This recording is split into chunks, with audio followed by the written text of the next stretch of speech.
While you at it peeping this shit, go ahead to youtube.com/WaterwayTV and subscribe to that shit. Yeah, you know the waves in it. Baseball, we're hitting a home run, hit it with the coldest rains. And even on my bad days, I'm a clutch to finish. The track diminish, the booth burnt, hands is itching. Damn. Sally and Abizi, MRAGs with Barstool Sports here. So, there's rumors going around on a very popular podcast known as The Flank.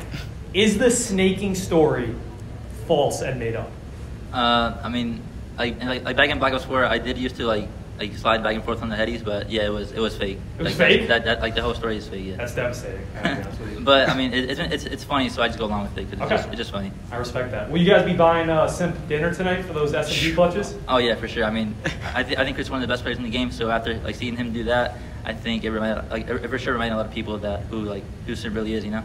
No, yeah, he's a beast, and we were all mind blown by those clutches. We were just like, what in the world just happened? But no, yeah, that guy is an animal. So yeah, he's a freak for sure. So even though it was a 3-0, it was a pretty close series overall, back and forth a lot. On that last control map, you guys were down 0-2. What did you kind of realize? What were you surprised by at the beginning that you just switched up and were like, all right, we can fix that?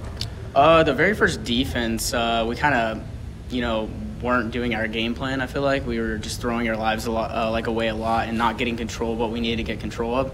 And then going into the rest of the map, we changed it, and I feel like our next defense was just like amazing. And then somehow we pulled out an offense win, which is hard to do, and came out with the win. When you guys came out on the stage, there were a few boos coming from the crowd. How did you feel about that? I mean, that's just I feel like that's every event with us. I feel like our team is like one of the most targeted teams in the CDL. So I mean, all of us don't really get affected by it. So all of us just keep playing our game and just and we just keep winning. So. Why do you think you guys are getting booed every time you go out on stage? I just think it's because of how dominant our team is. So I think people just hate seeing the same team win over and over again. So I think that's one of the main reasons why we get booed a lot. No, yeah, I think that's the biggest thing is most teams hate to see one team win a lot, and that's what we did last year. So I think obviously everyone wants the underdog to win, and I feel like that's the reason why. Now you guys fell a little bit short last event. How are you guys kind of turning around with that mentality to make sure you get to that point again and then follow through with the whole event?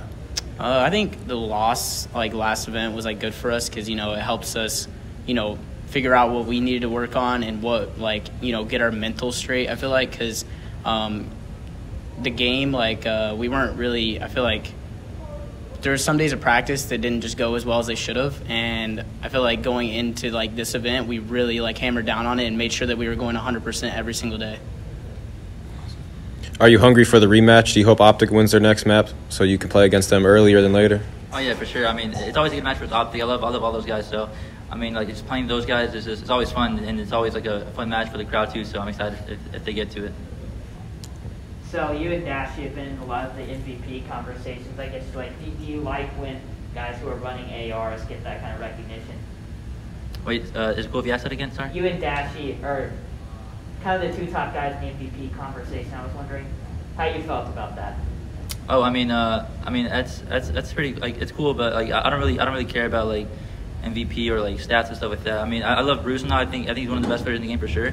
But I mean, to me, it's just just a title. I don't really think too much of it. I just keep playing my game. For either of you, do you feel like OpTic is the team that has challenged you the hardest in the last 2 years? I would say this year so far, yes. Last year I wouldn't say as much, but I think this year, they have a really good team with adding Shotzi and Illy to the team from the old OpTic team. So. They're doing really well so far this year, and obviously we got to be on our 100% A game to match up with them well. If you had to say anything to the fans that are out there booing you, what would it be?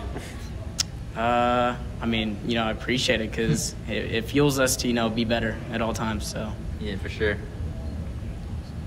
Abizi, I know you love the ranked mode of World War II. What are your thoughts on the ranked mode of Vanguard so far? Have you played it at all?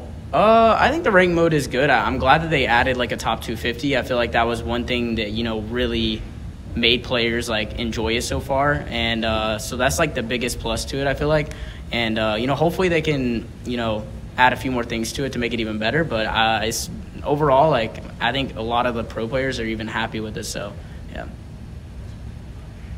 Just out of curiosity, when do you guys decide it's time to pull out a strat that you haven't used yet? How do you guys make those decisions in games?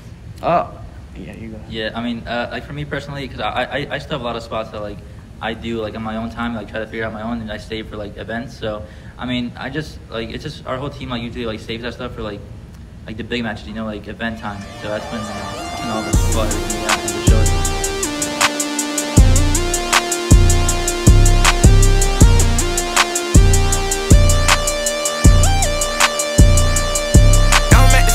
Yeah, you been one bill like bitch, I don't do no coke. I need hope. I got rest for someone busting at these souls.